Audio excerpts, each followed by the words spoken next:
Welcome inside the Game One studio, the preferred apparel and equipment provider of higher ed athletics, and they make a really good shirt as well. In this episode, I sit down with Virginia Military Institute Athletic Director Jamaal Walton. Jamaal has been the athletic director at his alma mater for about 2 years now, and we talk about a lot of things about what it's like being at VMI, what is it like going back to your alma mater, and really why did they opt into the house settlement. And you'll see there was a lot of institutional changes going on. And then we get into coaching decisions with hiring a non traditional football hire, just really a unique perspective being at a military institute. So, Jamaal Walton, next up on Higher Ed Athletics. Thank you to Pilotics.ai for sponsoring this interview. More money, less time, lower costs. Visit Pilotics.ai. For one, before you got to VMI, obviously I caught note of that, but I hadn't really heard much about the Virginia Military Institute.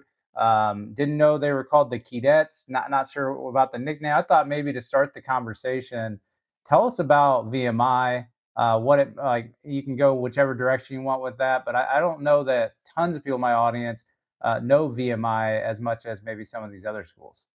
Yeah, okay. So VMI, were founded in 1839. We're in Lexington, Virginia, the southwest part of the state, or sometimes we call it the Commonwealth of Virginia.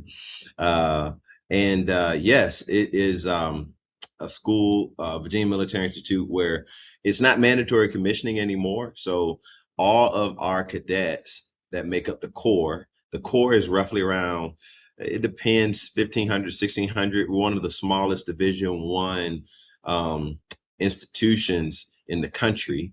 A third of our core are athletes, though, which is really cool. Division I athletes. But yes, it's a military institution.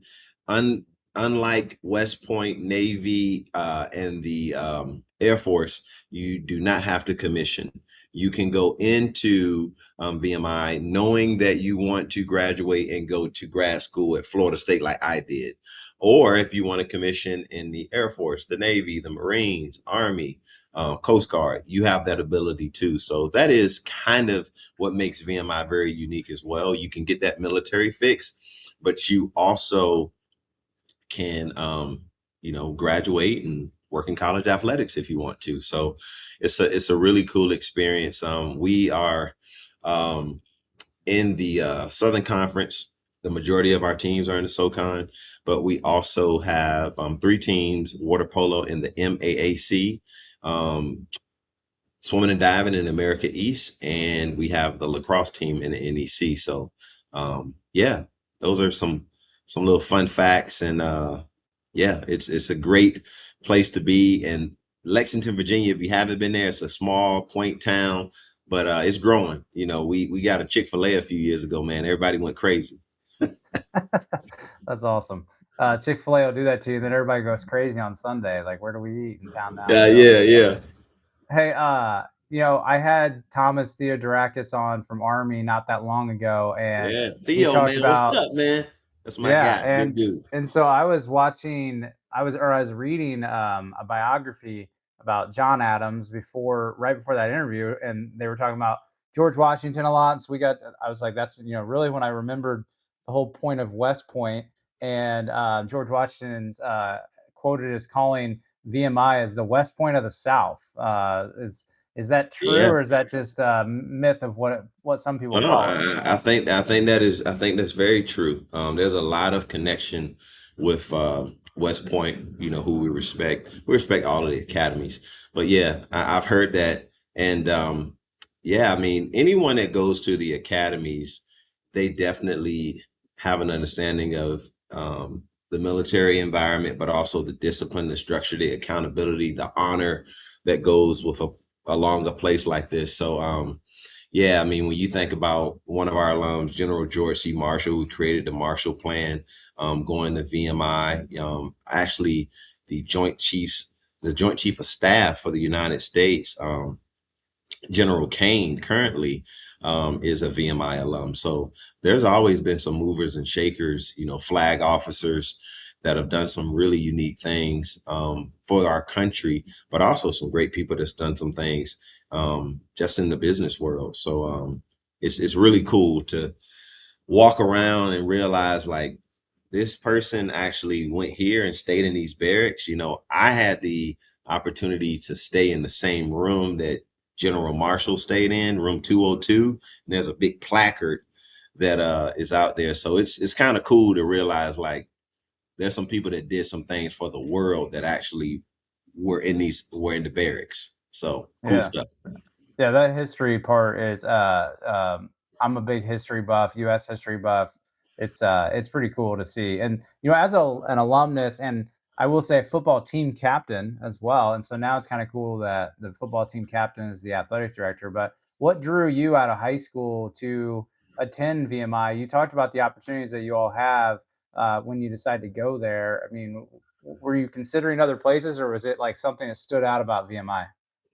Great question, Travis. So I actually graduated high school and I went to Fort Union Military Academy. I went to a postgraduate. I did a postgraduate year at FUMA, and FUMA was, Eddie George went to FUMA. Now he did the high school route at FUMA, but the postgraduate is usually where you'll have someone that will come in for a year and then they'll go to that next 4-year university. So at the time, I was getting recruited by multiple teams. I thought I was actually going to go to Western Kentucky, but that was the year they won the national championship with Coach Harbaugh, and they ended up having a changeover of the staff. But VMI was still there, and the coach of the postgraduate team was a VMI alum, John Schumann, VMI class of '80, and he told me, he said, Jamaal, you're a VMI guy. And I didn't know what that meant, but he said, you don't flinch when challenges come your way. And he said, I think you need to look at VMI. And, I was thinking like, man, do I want to go to a military school? I'm done with this stuff because Fort Union is a military academy, but I had a scholarship. It was 4 hours away from home. It wasn't too close. It wasn't too far. And I heard about this VMI network, where we're small, but we're everywhere. It's always a VMI alum, and the ring that you wear and the respect that you get from going to a place like that, that's what drew me in. And last but not least, a lot of people say when you come to VMI, you're taking the road less traveled. So I like to always be, into things that everybody may not do or may not want to do. So I was like, all right, let me try this out. And you know, it's been good. I'm back here now. I'm just got gray hair, It's great. I two pulled it. kids. Yeah, that's awesome. Well, yeah, I was kind of curious. Was this the original plan to become the AD? I mean, you had multiple stops throughout your Yeah. career, and you were at Washington and senior staff there, and then this opportunity comes up. I wonder, was this like your plan, God's plan, maybe both of your plan to end up back at VMI? Because I know it was a retirement, I believe, of the previous AD. So that's usually a sign of things aren't in trouble there. It's still in a good shape. Is that what you want to do, or are you open to be an AD anywhere? And this just happened to happen at the right time. Well, I'll tell you this. I've always wanted to come back to VMI to be the AD. Now, when that happened, I didn't know, but it was really cool when this opportunity opened up. And, maybe it's the last opportunity. I'm just living in the future now. I mean, I'm living in the moment now. But no, it's been a blessing to walk around and see the barracks. Some of the same professors that taught me, they're still here. And now I'm the old guy, I'm Mr. Walton. It's crazy to think like in 2007 I graduated here, and then in 2024 I come back here as the athletics director. But this being my first AD job, one thing I will say, having the affinity with the place and being able to walk around and see some familiar faces, it definitely has helped me. And I'm grateful that this is the first place to give me this opportunity. I think there's a lot of people out there. So I'm obviously getting more into like looking at executive search type stuff, placements of athletic directors, and I'm talking to a lot of deputy ads.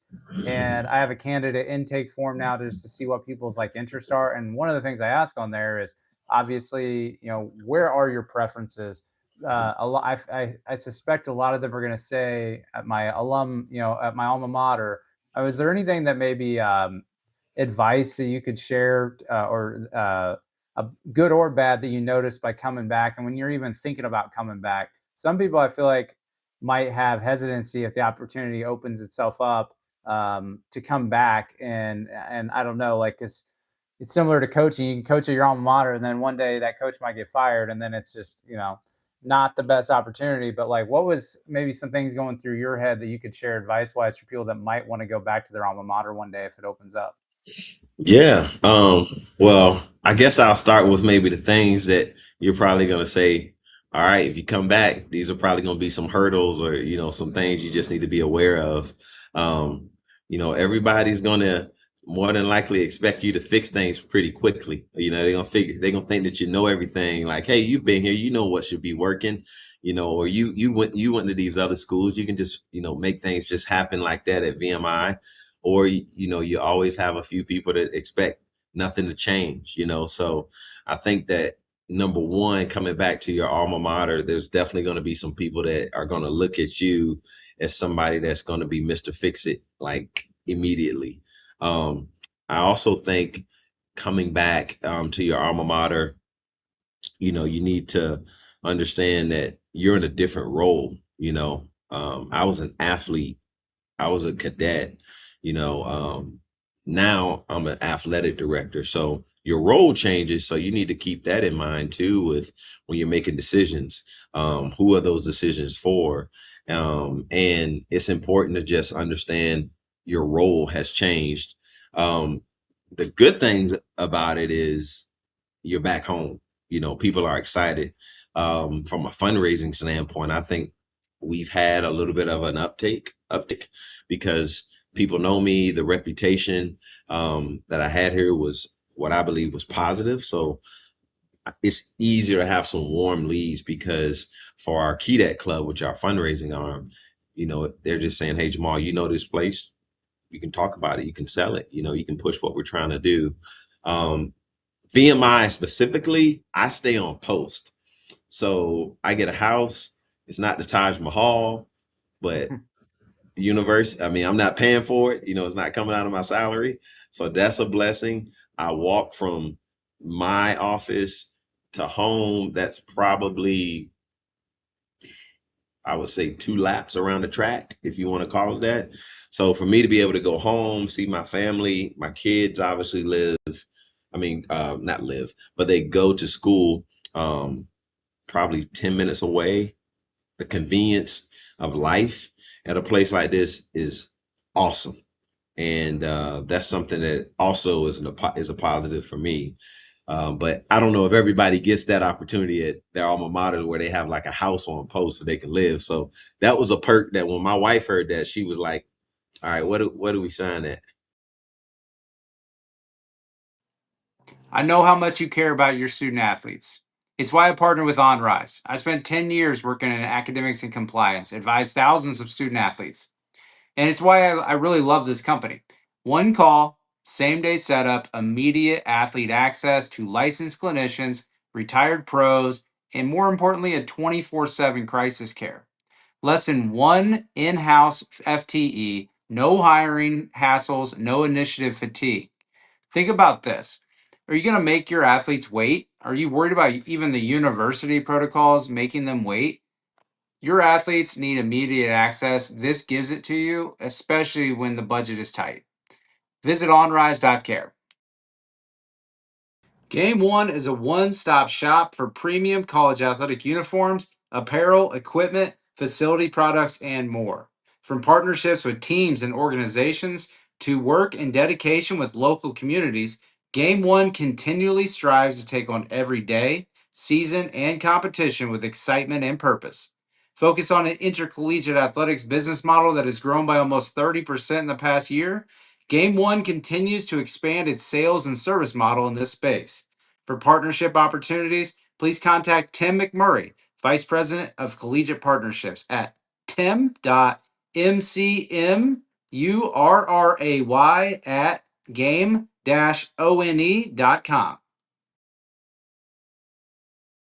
And I want to shift gears to the house settlement. Yeah. So I read a while back that you all were, one of the schools that initially declined to opt in for this past year, but announced that 2026-27 academic year, next year, you are going to opt in. So kind of a two-part question of a before and after. Why'd you initially decline to opt in, and then what changed that made you all feel more comfortable to opt in the next year?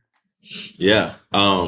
Well, Travis, you understand this, from an institutional leadership standpoint, we had some big changes. We had a board of visitor that resigned, the board of visitor president that resigned. So we had an interim board of visitor during that timing of when we were shifting over to do we opt in? There were a bunch of extensions, if you remember, of the time frame and the date. And then we had a brand new our president actually was not renewed. So we had an interim superintendent. Now, I think there were a few in the room that wanted to opt in, like right there. But with the board president change and with the interim superintendent, we knew that we were going to have a permanent superintendent in that September timeframe. But we were proactive. I went to the board and said, hey, let me put a working group together and let me figure out what I can show you over these next couple months to where we as a collective can make a decision. So that's what we did. We reached out to the NCAA. We reached out to different schools that made the decision to opt in. We had like a working group of alums. We reached out to our coaches, and I think it was helpful, even though we didn't opt in. I think it was helpful because there were a lot of folks probably within the VMI community that didn't understand in totality what that meant and how we could still be VMI and still do it. And in December, when we made that decision, I feel that more people were informed, and it's been really good from a funding standpoint, where people are buying in. And again, you don't have to invest in that if that's something you don't feel you want to invest in, but there is a lot of people within our community, as they learned, they wanted to invest. But again, we, as you know, in the athletic department, we still need scholarships.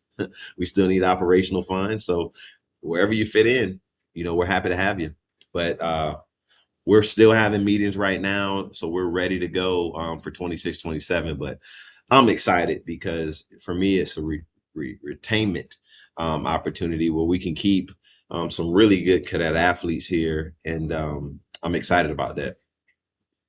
Yeah, and that kind of I wasn't really sure what to think whenever I saw that you all opted in because not knowing enough about the military academy, but had recently interviewed Theo that and it's probably different, but certain one of the things I asked him was well, he kind of took it this direction is we have to think institutionally about all the changes going on in college athletics and how does that affect us so that we are still the military academy here at West Point. Hmm. And so thinking about VMI, and this could be, I initially thought of it as challenges, but I also included opportunities because you all are uniquely yourselves. And so Yeah. to continue to be uniquely yourselves, how do you do that? For one, I didn't even know if the house settlement, if you all would be able to opt in. I don't know if all the other academies did. Maybe it's because they do have that option and not commission, I assume. But like, Yeah. what are some of those challenges and opportunities to with all the things going on in college athletics right now? Yeah. No, I believe the Citadel, from a Division I standpoint, and VMI, we're the two academies that don't fall into where West Point and Navy and Air Force falls into not being able to opt in. So the Citadel and us actually, I think the Citadel beat us to it maybe a couple weeks. They opted in for the 26-27 as well. So but to answer your question, I think the challenge is for sure at any school is retaining, and at VMI, that's always been a tough thing, is We've had really good athletes, even when I was at school, and they would come in and they would leave. They would come in and they would go to a different school. So we, from a recruitment standpoint, Travis, we've got to find the right kid first and foremost, the right young man, the right young lady to come in and want the VMI experience. If you find out that they just want the athletic experience, just want to play women's soccer, just want to play baseball, it's probably not going to work here. They got to understand the value of academics, athletics, and the military leadership piece. So I think that's a challenge for our coaches and staff is we got to recruit the right person. Um, we're a small school, so from an enrollment standpoint, that's important. So we're always going to have to find ways to generate revenue. We have done some really good things and cool things with our multimedia sponsorships. We're doing that in house. We don't have a Playfi or Learfield, so we kind of got a one-man band, one-stop shop. But the opportunities to put the logos on the jerseys, we're doing some really cool things there. We also did a really nice north end zone. We called it the Mo Zone, opportunities to bring some more revenue from a football standpoint. We actually created a new logo for our mascot, a new mascot logo in the summer, and that's been selling, big time. So the thing I think about is there's a lot of opportunities and there are also challenges as well because we are a lean staff. I'm definitely the AD. I'm doing high level, but I'm also in the muck. I'm in the grind too. But I knew that's what I was signing up for. I mean, I kind of like to be in touch with our staff and our coaches. And right now we have four positions that are open just because there's been some people that got some great opportunities. One of my senior level leaders, she's going to Utah State as a deputy AD. So, at a school maybe like where Theo was at, or Andrew Goodrich, I was watching a few other episodes where they probably have a little bit more where they can sustain a blow like that. For us, that's tough, because that director of compliance was also helping out with some game operations, so Mhm. but to answer your question, retaining athletes, obviously retaining staff is important, generating revenue is important, but then from an opportunity standpoint, we are able to do some creative things here and try some things where maybe at another school you got so many layers of people you got to go through, and then rest, refuel, and recovery. And I think everyone's trying to do this. How can we rest better? How can we refuel better? And how can we recover? Because we had a few teams that was hit with the injury bug this year, and it really hampered us. So how can we work with our university? How can we work with our alumni to really figure out what are some unique ways to not have to pay for as much? It could be an alum that has a business, that wants to work with us. So that's also the reason I love being at a place like this, is because you can really be thinking outside of the box with opportunities. And we got a really, really good president. I didn't mention this, but I went through going through my first year, and then the president that hired me is not renewed. So a new president comes in. The former was an alum. The new president is an alum. And our new president, General Finesse, is fantastic. He understands athletics. He wants to invest in athletics. So that's also a key with any of these challenges and opportunities. If you don't have that vertical alignment, it's going to be tough. But we got some vertical alignment. We're building an athletic operations plan to address those challenges. And then we want to have a campaign afterwards so we can try to raise some money to attack it. Yeah, sounds very similar to my conversation I just posted with Chance Miller from Coastal. You'll have to watch that. But he, same thing. He got hired vice president. Not 6 months in, maybe his president goes to West Virginia and he gets a new president. Now, fortunately, they were smart enough to put the athletic director on the search committee because they understood the importance of the relationship. But he talked I about that was too. alignment. Yeah, yeah, it's incredibly important. But the other thing it reminded me of is as you're saying all that, sometimes people think like I don't, they just don't remember.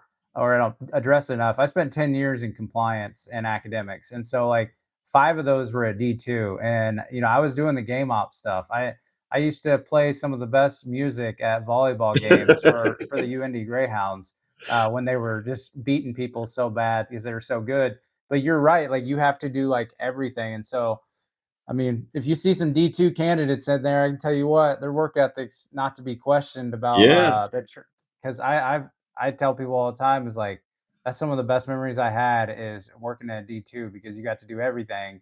And I think everybody's not, unless you're a power school, you're never going to be truly thrilled with how many people are on your staff. I'm sure Dr. Goodrich would love to have one or two more people to absorb some of those blows at Akron. Um, but Chance was talking about that too. It's like we just don't have a big enough staff. He was able to bring a deputy with him. You didn't have that luxury, I'm guessing, to right. bring someone with you. Yep. I was going to ask about some of those things. Are you all able to accept transfers, or is it just coming as Yeah. a freshman? So believe it or not, we can accept transfers here at VMI, but they have to have 3 years of eligibility. That's the Okay. one thing that's important, because you have to go through what we call the rat line or that first freshman experience. So that's very important at VMI. But believe it or not, our basketball team 2 years ago, we had the biggest turnaround in program history, and we brought a young man from Lipscomb, a young man from Pacific, a young man from Georgia State, and I think there was that everybody. Yes, and a young man from Portland. So we have been able to get recruits here, and you're probably saying they want to come to VMI and do the rat line, do all of this stuff because we're recruiting the right young man or the right young lady to come to VMI. Our baseball team, we got a young man from Ohio State that's on the pitching staff. Your baseball And team's killing it right now. yeah, our baseball team, Coach Roberts has a great brand of ball. We've led the nation in stolen bases the past 2 years. But yeah, I mean, we're cooking right now, man.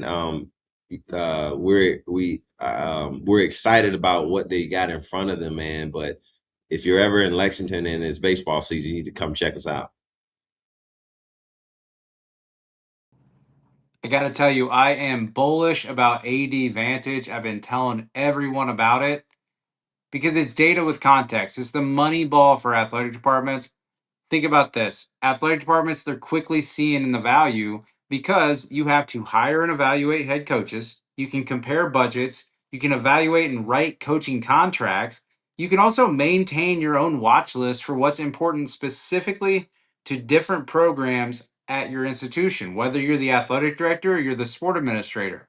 So don't just collect data, get the actionable insights at your fingertips by partnering with AD Vantage. Go to athleticdirectorvantage.com to schedule a demo because your competitors probably already have. Well, I want to get into a another decision. I'm always trying to pull strategy, from the ads on here, and VMI and yourself. You all made a coaching change in football after this past season. Ultimately, Yeah. wound up hiring Ashley Ingram, who was the head coach at Carson Newman, a D2 school in Jefferson City, Tennessee. My Yep. first question is, and once again, a before and after. I mean, what were you evaluating during the 2025 season to determine if a change was necessary at the time? No doubt. Well, um, we were 2-22 the last 2 years, so even including that season. But going into 2025, we wanted to see some improvement from a win standpoint. We wanted to see some improvement, just overall competitiveness. Um, I also think, want to make sure here at VMI conduct is important, making sure that we are making good grades, but also are we competing and do we have good culture? And I feel that the former coach did the best job that he could. I think there were some games that were left out there that we had a chance to win, and we probably would have won more than one game. But the Southern Conference is a tough conference, and when we got to the end of the season, with the competitiveness and with where we were going, I was coming with some really hard expectations going into next year. From moving forward with that coach, but that coach decided to resign. And nothing but respect for Coach Rocco, but that provided an opportunity, and we needed some energy. We needed somebody that could come in and do something unique. We needed somebody that was going to be about accountability, discipline, because that's very important here. You got to have those type of teams. And Coach Ingram he preached having the toughest team, but also the closest team in America. And I was really, really pumped up about that. And, people are saying like, oh, all you guys going to do is run the option, but we needed something unique, because you talked about us being a unique institution. You're right. This is a unique experience. We won in 2021 with Coach Wackenheim as our head coach, but we were an air raid team. Like I know, Travis, it takes time to prepare for teams like that. So whether it was air raid or option, we needed to be unique. And we had a coach that also was well, why not? Why can't we do that here? So having that person in Coach Ingram, but also he brought a unique style of play. I think that's going to be something at a place like VMI that we can, go into a game and be disciplined and be tough, not getting penalties, not getting things that's beating ourselves up. And then if we can find a brand of ball where we can recruit some kids, like I talked about, that want that full VMI experience, we'll be successful. And, we looked at the Navy Academy. He was there for over 10 plus years. That was attractive. That made sense. But he also was a winner. He got into Carson Newman in 2 years and did something really successful. And he's just a great man of character, man. He's a great guy. He was a national champion at North Alabama. I think they won three straight national championships. He was an offensive lineman, but if you look at him, he shed all that, man. But that was back in the days when they could do the cut blocking and all of that. So, but again, the players are excited. I'm excited. We traveled to Idaho State the first game at Idaho State in Pocatello. So, we're going to be prepared to go down there and see can we make it a game against Idaho State. Oh, well, that'd be an awesome environment too. That facility they have, no doubt. Was it? I doubt this really mattered as much. And we talked about D2 a couple of times. With your profile of school, it is unique as a D1, but he being a D2 coach, was that something you intentionally sought out or not? No, not intentionally, but I think for anybody that comes to VMI, you got to do more with less at times. You got to be able to, like we talked about, yeah, you're going to be the head coach, but you also got to have a staff that understands they're going to have to help check out academics.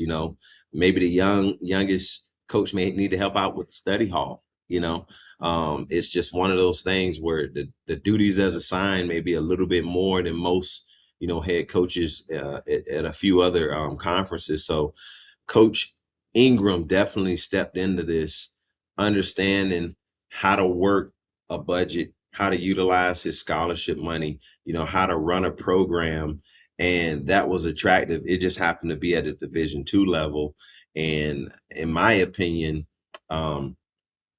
he was ready, to take this next step. I think those 2 years at Carson Newman, he came in, he had a vision, they bought into the vision, and they had some early success, and they continue to have that success. But seeing it now in live and living color, you can see the vision, you can see the trust, but they're also working their tails off. In order for us to go from a 2-22 team to where we want to go, it's going to be hard. It's going to be tough.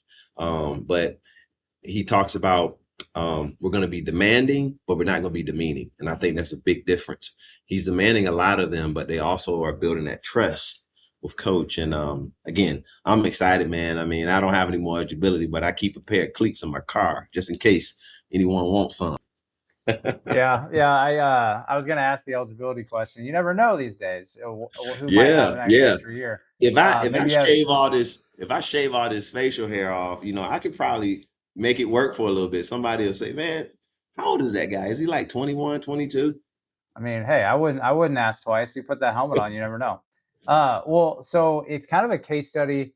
I'm thinking about when I interviewed Amy Folan at Central Michigan, and her football coach. They made a change And he came as I think he came from Army, but earlier in his career, he was an AD at an NAIA school, and he basically dominated, learned how to run a program, then got the discipline. I think is what she was talking about of from an Army, and so your coach spent the 15 years at Navy, and then goes and runs his own program for a couple years at a D2 school, and then now um, uh, less of a learning curve. I feel like getting those 2 years as a head coach experience, regardless of where it's at.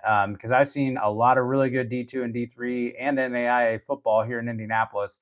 So I know it's transferable if you know how to run a program and how to build one. So it sounds like I'll be checking out some games. I'll have to check out that week 1 game up there at Idaho State. And so I appreciate that. My final question, I didn't prepare this one.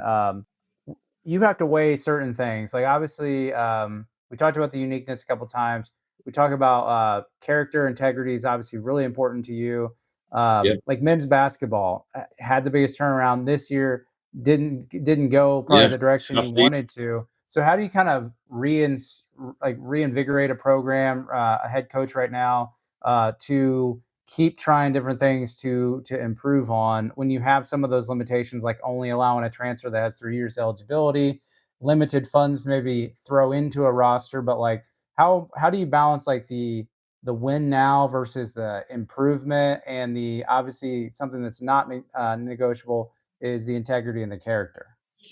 Yeah, I mean, at the end of the day, we want to win, but we also are realistic, at a place like VMI. In my opinion, I was just meeting with Coach Wilson, and Coach Andrew Wilson is one of the hardest working guys I've ever met in this business. Um, we kind of looked ourselves in the mirror and we realized we had 6 scholarship athletes that were injured. They weren't hurt, they were injured this year. So we were playing 7, at one point 6.5 guys, and it's tough to win in the SoCon, with that type of output. But at the end of the day, I go back to what you talked about earlier, the challenges and the opportunities.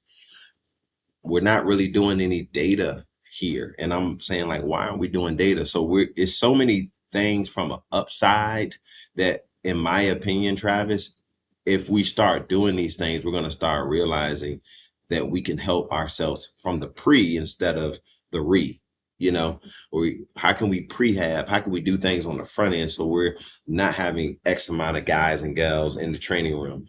And I think for us, as a department, we need to be funded, at a certain level. And that's my job. And I think that's one of the things that we're working on too, is we want to go to that next tier in terms of operational funds, and in terms of making sure that we can retain our coaches. So I feel that I've heard an AD say this, coaches win games, coaches win meets, coaches win matches, but athletic departments win championships.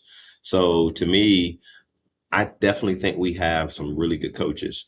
Um, I think the resources, I think the buy-in and just the mindset, because we have not had a lot of wins, over the last X amount of years from a championship standpoint at VMI. But I think what I've been trying to do these first couple years is we've got to build a foundation first of just having that mindset of, we're going to change the narrative here.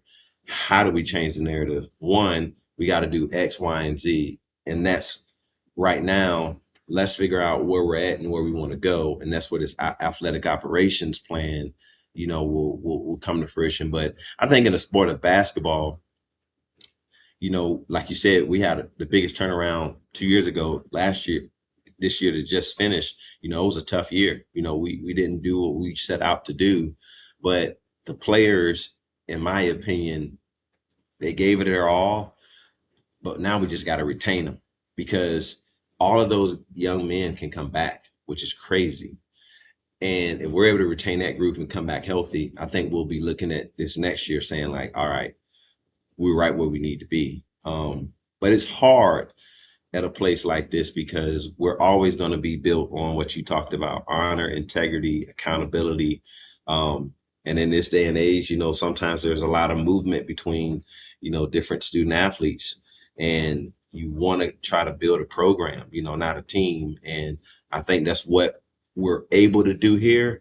And that's what I feel within the basketball program. Even with this tough year, we're building a program, not a team. And it's just having that buy-in to provide the resources where we're not having these type of injuries, and we can support, our programs. We're like, all right, now we got a chance to not only compete, but win championships. Thank you to Pilotics.ai for sponsoring this interview. More money, less time, lower costs. Visit Pilotics.ai. Well, thanks for going in depth on that for me. I was just kind of curious after doing my research on VMI, and this has been a great conversation. I think a lot of people will learn from it. Jamaal Walton, Athletic Director of VMI, Virginia Military Institute. Thanks for joining me on Higher Ed Athletics. Thank you, Travis. Rob Virginia Mill.